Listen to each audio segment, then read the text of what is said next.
Boleh. Ya, jadi salah satu tools untuk membuat desain web adalah dengan menggunakan Figma. Nah, salah satu kelebihan Figma yaitu sampean bisa melihat coding CSS-nya.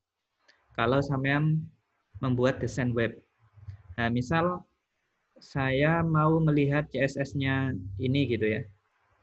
Nah, nanti sampean bisa lihat di sini. Inspect.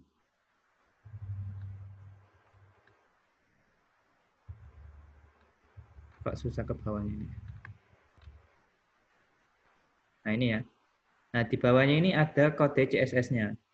Nah, jadi nanti bisa sampean copy kode CSS-nya ini, terus sampean masukkan ke file CSS-nya. Atau kalau misal di sini sampean pakai Android, nah sampean bisa lihat di sini kode XML-nya. Nah, ini ya. Kode XML-nya. Nah, nanti bisa sampean tinggal copy gitu ya. Kode CSS-nya atau XML-nya ini ke file CSS sampean. Nah, jadi nanti digabungin jadi satu. Misal yang ini logo. Nah, yang logo ini sampean pilih yang CSS. Nah, ini bisa sampean copy, terus sampean kasih nama kelasnya. Nah, nama kelasnya terserah sampean. Jadi kalau sampean membuat CSS kemarin, itu kan sampean sudah belajar gimana cara membuat CSS, membuat kelas di CSS dan membuat ID di CSS. Masih ingat ya kemarin pelajaran CSS? Jangan sampai lupa.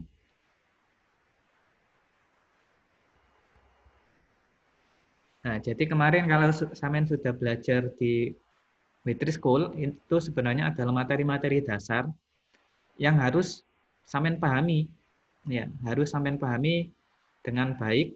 Nah, jadi nanti ketika sampean menggunakan tools yang berbeda, misal sampean pakai Figma seperti ini, sampean bisa menerapkan. Ya, sampean bisa menerapkan di websitenya sampean. Jadi nggak bingung seperti itu ya.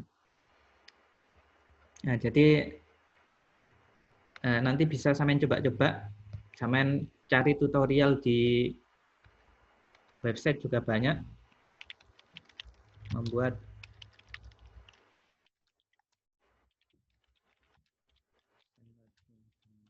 Figma.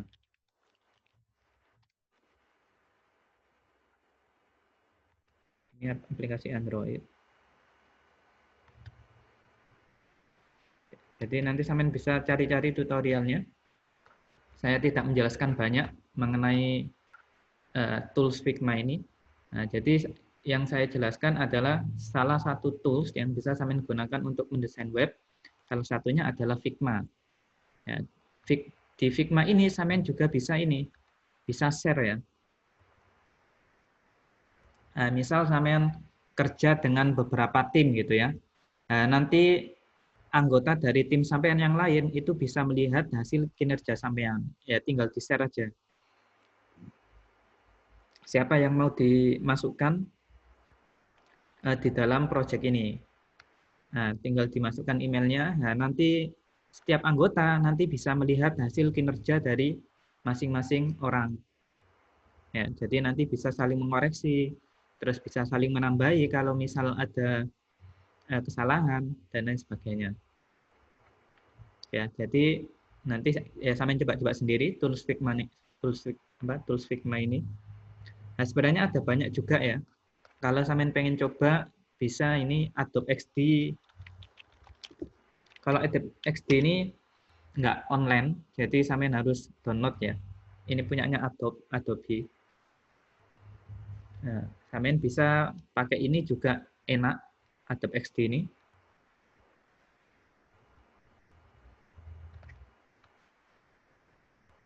Sampean tinggal cari downloadannya. Ya, jadi seperti sampean bikin desain di Photoshop, Adobe Illustrator, dan lain sebagainya. Nah, kalau untuk Adobe XD ini lebih fokus untuk desain di bidang aplikasi, gitu ya. Nah, jadi nanti sampean bisa lihat hasilnya juga. Kalau di Figma ini ya, kalau di Figma nanti sampean bisa lihat hasilnya.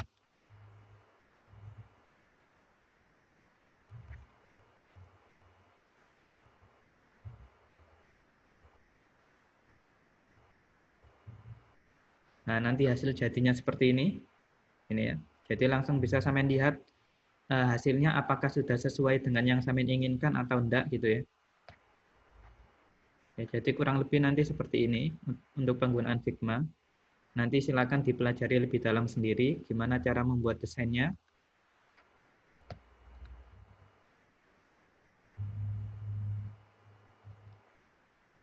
Nah ini ya, teman bisa cari tutorial-tutorial, ada banyak tutorial Figma ini.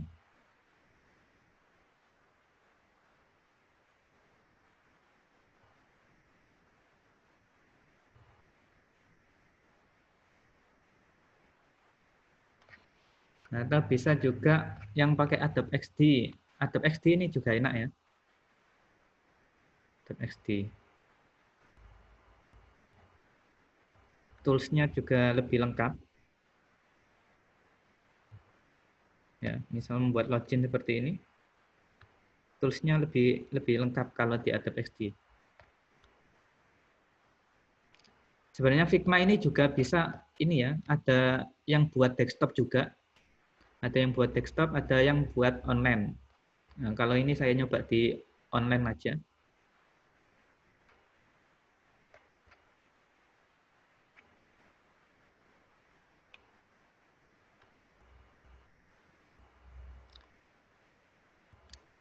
Nah, ini aplikasi-aplikasi yang bisa saya gunakan untuk membuat desain website atau yang lain. Nah, ini ada Sketch, app, ya.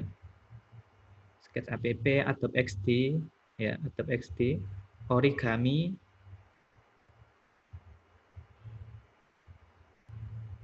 Zeppelin ini juga enak. Xpin dan lain sebagainya. Ya, jadi ada banyak website-website yang online yang bisa sampean gunakan untuk mendesain website.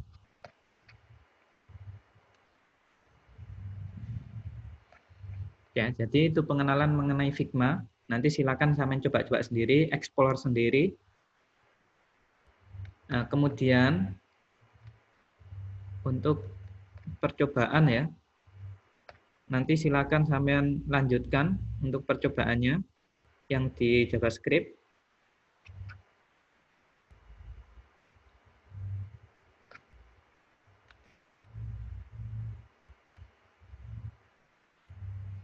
Nah, yang di JavaScript ini nanti sampean lanjutkan. Kemarin sampai mana ya? Number method ya. Sampai number method, Pak. Ya, JavaScript number method. Kira-kira dari nyoba JavaScript kemarin ada yang dibingungkan enggak? Atau ada yang pengen ditanyakan, silakan.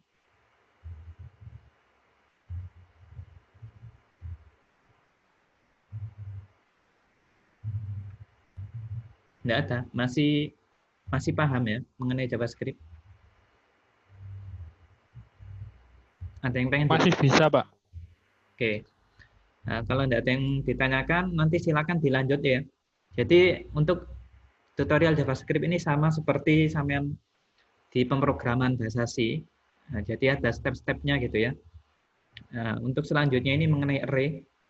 Nah, array juga sama konsepnya seperti yang ada di bahasa C. Nah, cuman di sini kan gimana caranya sampean membuat array pakai JavaScript gitu aja kan ya. Caranya juga hampir sama. Ya, caranya hampir sama ya. Nah, yang penting sampean paham konsepnya dulu.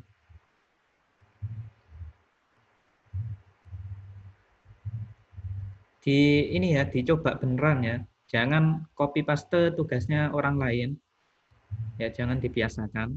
Kalau sampean sudah terbiasa seperti itu, ya otomatis sampean nggak dapat ilmunya.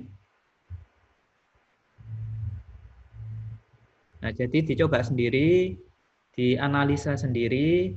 Nah, nanti sampean pasti tahu, oh ini kegunaannya seperti ini. Oh, bentuk array itu seperti ini. Ya, jadi untuk tutorial selanjutnya ini ya sama seperti bahasa pemrograman yang lain. Silakan sampean lanjutkan percobaannya, sampean pahami benar. Nanti kalau misal ada yang dibingungkan, silakan ditanyakan. Ya, silakan ditanyakan. Jangan takut atau malu ya untuk bertanya. Kalau emang ada yang nggak paham, silakan ditanyakan. Nanti silakan dicoba untuk percobaannya mulai JS Array sampai banyak ya JavaScript ini ya.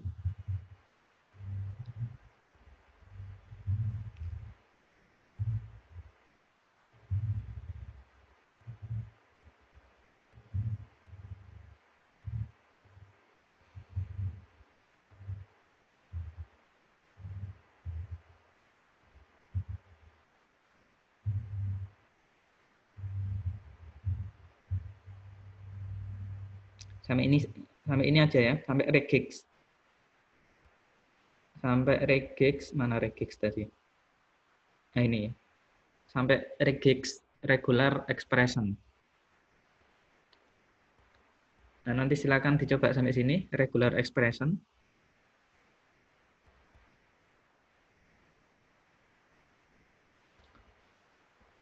Kemarin sudah sampai string belum ya? Belum, Pak.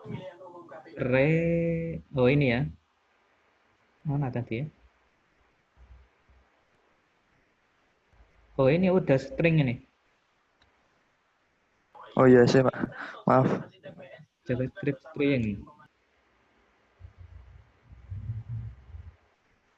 Nah, string ini juga kalau bisa dipahami juga ya. Di string ini nanti ada banyak fungsi yang bisa sampean gunakan.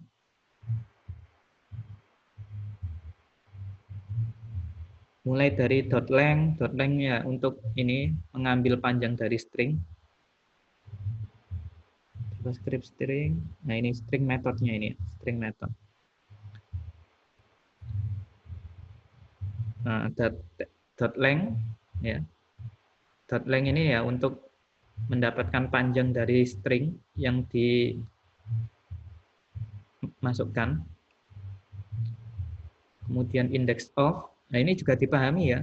Sudah paham atau belum ini? Index of fungsinya untuk apa?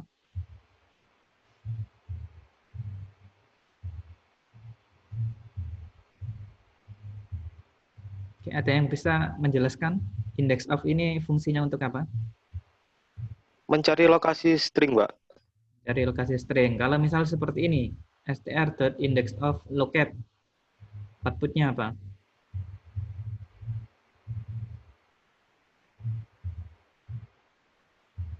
Satu, dua, tiga, 4, 5, 6, 7. 7 kalau nggak salah, Pak. 7 atau 8?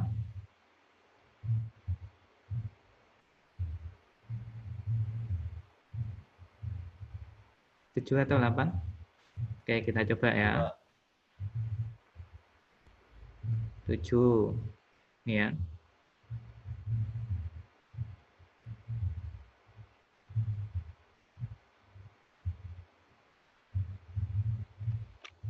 String.index of locate.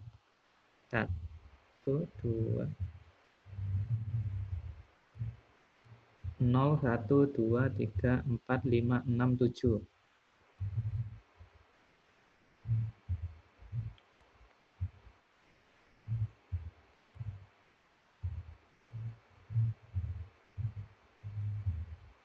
Ngitungnya mulai dari 0 ya. 0, 1, 2, 3, 4, 5, 6. Spasi ini juga dihitung.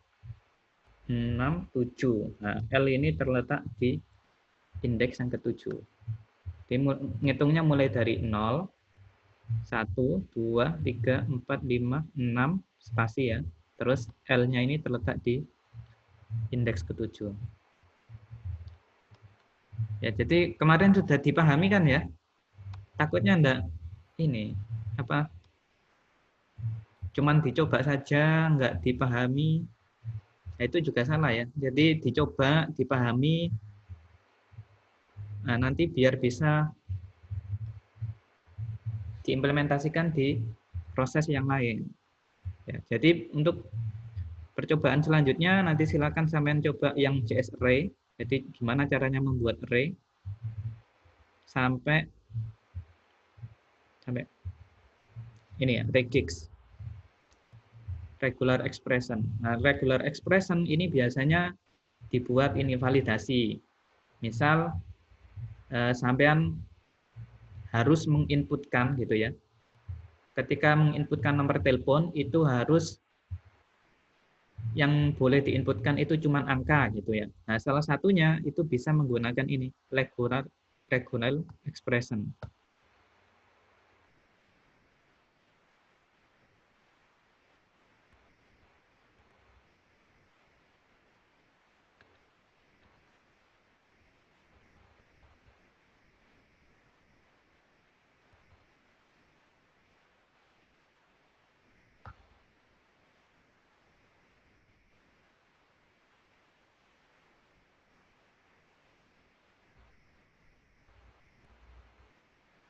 Ya, jadi nanti silakan dicoba sampai regular expression, mulai array sampai regular expression. Nah, kemudian akan saya jelaskan untuk proyeknya kemarin masih ingat ya, poin-poinnya ada apa saja yang perlu diperhatikan? Apa saja kemarin poinnya? Di proyeknya harus ada yang pertama.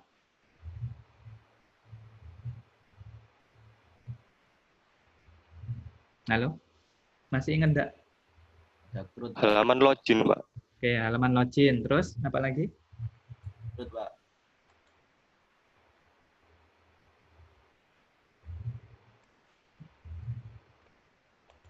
Apa lagi kemarin? CMD, Pak. CMD? Apa itu CMD?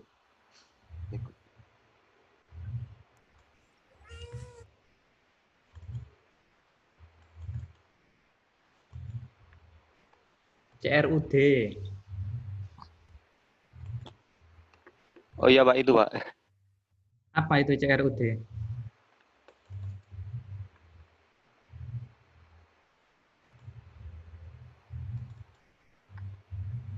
Ya, CRUD kemarin apa?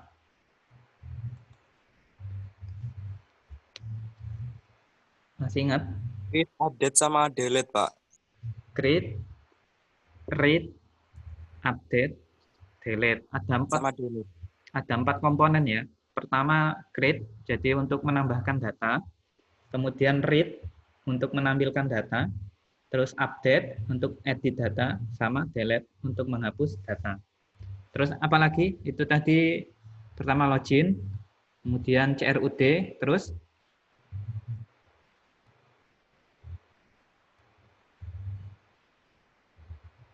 apalagi? Oh, sudah lupa ya. Ada 5 poin penilaian. Login, CRUD, terus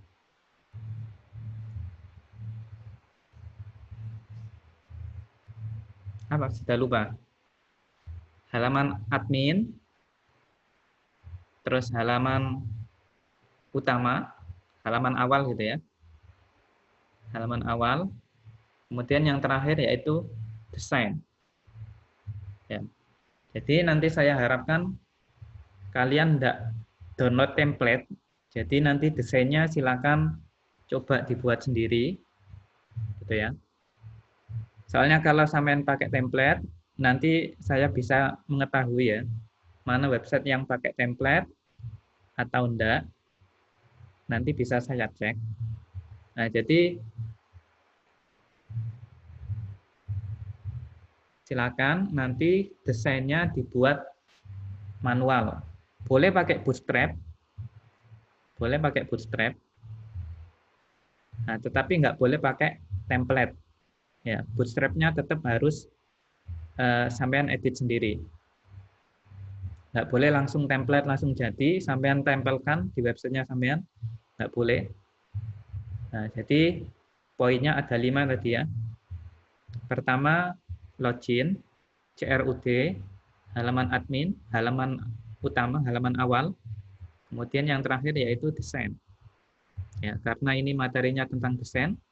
Nah, jadi salah satu poin tertinggi yaitu di desainnya.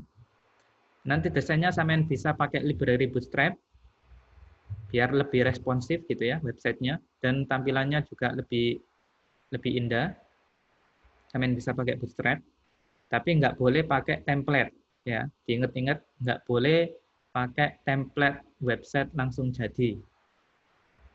Silakan dicoba dibuat sendiri sebaik mungkin, gitu ya.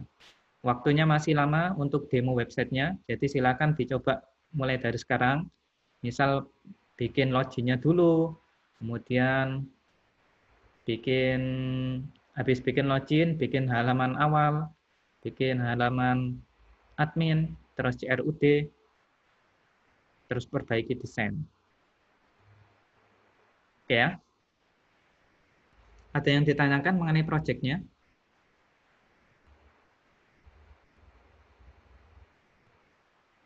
Nggak ada.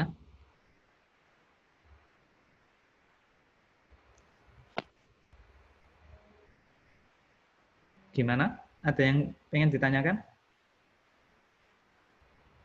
Belum ada mungkin, Pak. Oke. Kalau belum ada, saya lanjutkan ya. Jadi ini berkaitan dengan projectnya. Kalau untuk percobaannya, sampean sudah paham ya. Jadi nanti silakan dilanjutkan mencoba mulai JS Array sampai JS Regular Expression. Dan saya ingatkan sekali lagi, kalau sampean nyoba, silakan dipahami ya. Jangan cuma nyoba tapi nggak paham. Nah, jadi nanti dicoba, di try it yourself ini kan bisa dicoba ya. Jadi nanti silakan dipahami, oh kalau str search ini hasilnya seperti ini, fungsinya berarti seperti ini gitu ya. Nah, kemudian saya lanjutkan untuk yang project-nya. Oke, saya ganti share dulu.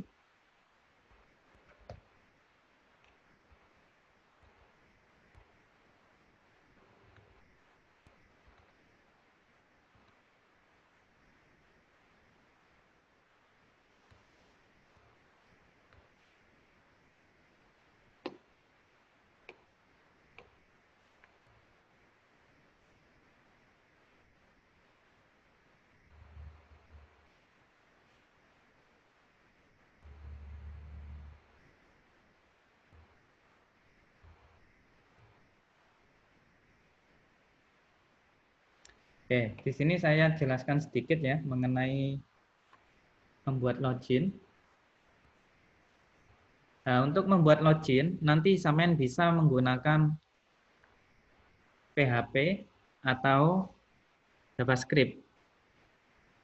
Ya, untuk login, sampean bisa menggunakan JavaScript atau PHP. Nah, untuk di sini saya jelaskan sedikit. Waktu yang tersisa tinggal 5 menit ya untuk Zoom-nya ini ya. Jadi di sini saya jelaskan sedikit mengenai login.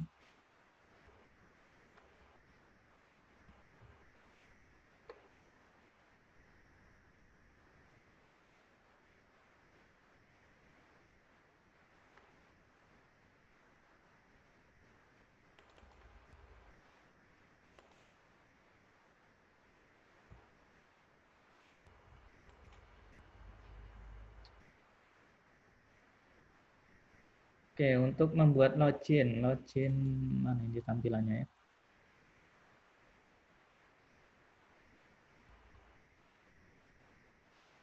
Nah, ini ya, login PML.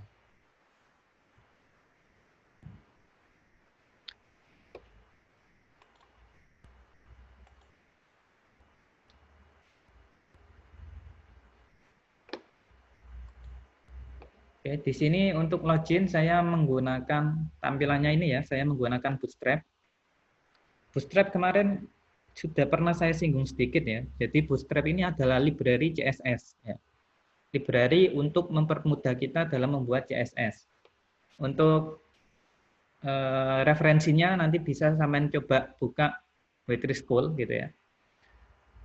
Jadi di sini saya buat login pakai Bootstrap 4. Nanti sampean tinggal download ini aja ya. bootstrap.min.js-nya. Alamatnya ini. Nah, sampean bisa langsung pakai yang online atau sampean download, kemudian sampean taruh di foldernya sampean, kemudian nanti manggilnya seperti ini.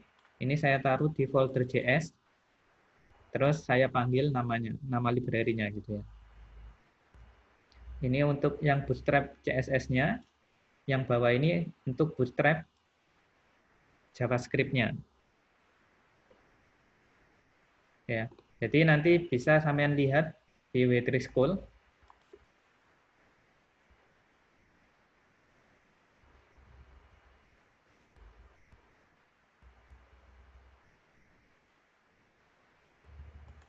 Untuk dokumentasi dari Bootstrap. Oke, saya jelaskan langsung saja ya di login-nya, karena waktunya hampir habis. Nah, jadi setelah sampean memanggil library, ini ya, sampean panggil library yang berkaitan dengan Bootstrap, nah, kemudian sampean buat form-nya. Ya, sampean buat form-nya seperti ini. Nah, cara membuat form login seperti ini bisa sampean menggunakan Bootstrap. Jadi nanti kalau pakai Bootstrap, itu sampean tinggal panggil nama kelasnya saja ya. Jadi tinggal dipanggil nama kelasnya saja.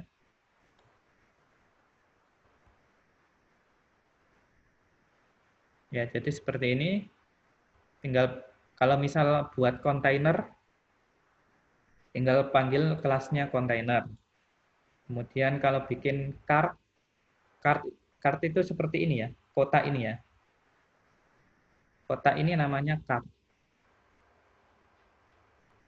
Nah, sampean tinggal panggil nama kelasnya cart.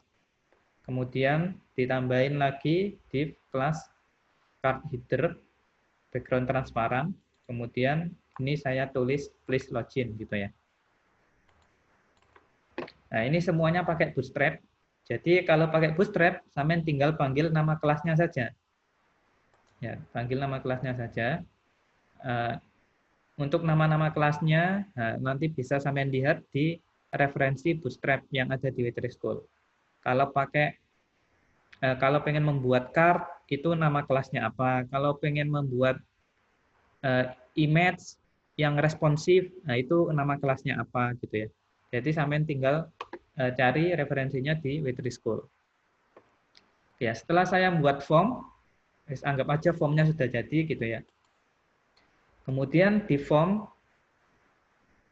di atribut action, ya. Nah, ini value-nya saya arahkan ke checklogin.php. Ini kalau nanti pakai PHP. Kalau sampean pakai JavaScript, nah, yang ini yang penting. On submit, kemudian sampean panggil nama fungsi. Nama fungsi dari JavaScript yang sampean bikin. Nah, ini nama fungsi JavaScript-nya validasi. Nah, jadi nanti inputan yang ada di form ini nanti diarahkan ke fungsi validasi. Ya, ke fungsi validasi.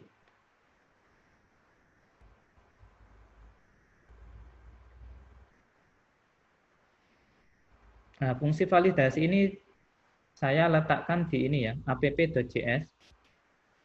Nah, jadi saya buat JavaScript-nya sendiri di sini. Nah, jadi nanti tinggal saya panggil pakai script source js/app.js. Nah, kemudian fungsi-fungsi JavaScript saya taruh semuanya di ini app.js. Ya, cara pemanggilan